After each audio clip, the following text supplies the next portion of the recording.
গ্রেপ্তার হয়েছেন সাবেক সিএসি নুরুল হুদা। এই বিষয়ে বিস্তারিত জানতে উত্তরা পশ্চিম থানা থেকে সরাসরি যুক্ত হচ্ছেন সহকর্মী মাহফুজা মুসলেহি।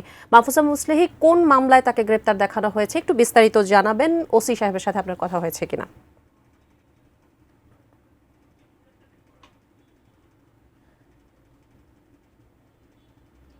আপনি জানেন যে কেএম নুরুল হুদা কিন্তু প্রহসনের যেই নির্বাচন সেটিতে কিন্তু বেশ দিন ধরেই তিনি বিতর্কিত হয়ে আছেন এবং এরই জের ধরে আমরা জানি যে আজ কিন্তু শেরেবাংলা থানায় বিএনপি একটি মামলা দায়ের করেছে প্রহসনের নির্বাচনের দায়ে এবং সেই মামলার পরপরই কিন্তু আজকে আমরা লক্ষ্য করেছি যে জনরোষের মুখে পড়েছেন এবং স্বভাবতই যেই নির্বাচন নিয়ে যে ক্ষোভ ছিল সাধারণ মানুষের মনে, তারা কিন্তু সেই ক্ষোভের বহিঃপ্রকাশ ঘটিয়েছেন এবং সন্ধ্যার পরপরই আমরা জানি যে উত্তরায় এই সাবেক সিইসির বাসভবনের সামনে থেকে সাধারণ যারা জনগণ তারা তাকে আটক করেছে এবং পুলিশকে তারা সোপর্দ করে দিয়েছে। এর পরপরই আসলে আমরা দেখেছি, আপনি দেখতে পাচ্ছেন আমার পেছনে যেই থানাটি সেটি কিন্তু উত্তরা পশ্চিম থানা। টানা সপ্তমবারের মতো বেস্ট টিস্যু পেপার ব্র্যান্ড হিসেবে স্বীকৃতি পেয়েছে বসুন্ধরা টিস্যু।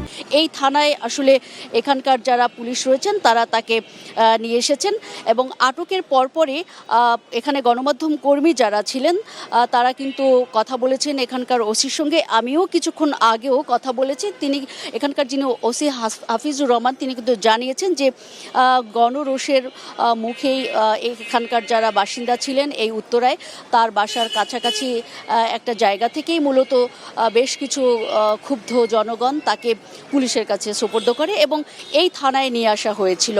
এর পরপরে যেহেতু জনরোষের মুখে তিনি পড়েছেন এবং তার একটি সামাজিক সম্মান এবং নিরাপত্তার কথা ভেবেই মূলত তাকে কিন্তু এই মুহূর্তে নিরাপত্তার হেফাজতে নেওয়া হয়েছে এবং আমরা জেনেছি এখান থেকে যে তিনি এই মুহূর্তে আসলে ডিবিতে আছেন এবং সেখানেই এখানকার উত্তরা পশ্চিম থানার যারা রয়েছেন তারা তাকে ডিবিতে পাঠিয়েছেন এবং ওসি এই মুহূর্তে থানায় নেই। তবে অপারেশন যিনি করছেন এই মুহূর্তে নজরুল ইসলাম, তিনি কিন্তু পুলিশের যিনি অফিসার তিনি আমার সঙ্গে কথা বলেছেন এবং তিনি বলেছেন যে আসলে সব কিছু মিলে তার সামাজিক নিরাপত্তার বিষয়টিও ভাবছে এই মুহূর্তে।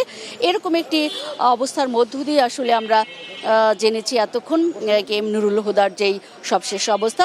যদি একটু জানিয়ে রাখি যে আমরা জানি যে 2014 সালে বিতর্কিত হয়েছিলেন এই প্রহসনের নির্বাচনের অভিযোগে সিইসি সাবেক যিনি কাজী রকিবউদ্দিন আহমেদ এবং এর পরপরই আমরা জানি যে 14 সালের পরপরে 18 সালের যে নির্বাচন এবং সেখানেও কিন্তু এই কেএম নুরুল হুদার একটি বিতর্কের অভিযোগ আমরা বারবারই লক্ষ্য করেছি এবং এর পরেও কিন্তু কাজী হাবিবুল আউয়াল যিনি 24 সালে নির্বাচন তিনিও কিন্তু এই একই অভিযোগে অভিযুক্ত রয়েছেন এবং সব কিছু মিলে কিন্তু এই প্রহসনের যে নির্বাচন বা প্রশ্নবিদ্ধ যে নির্বাচন সেই নির্বাচনকে ঘিরেই মূলত আজকে বিএনপি মামলা করেছে এবং এর পরপরই কিন্তু আমরা দেখেছি যে জনরোষের মুখে এই মামলার আসলে সুরাহা কতদূর যাবে সেটি জানি না, তবে জনরোষের মুখে এরই মধ্যে পড়তে শুরু করেছেন এই বিতর্কিত নির্বাচন কমিশনার যারা রয়েছেন সাবেক নির্বাচন কমিশনাররা।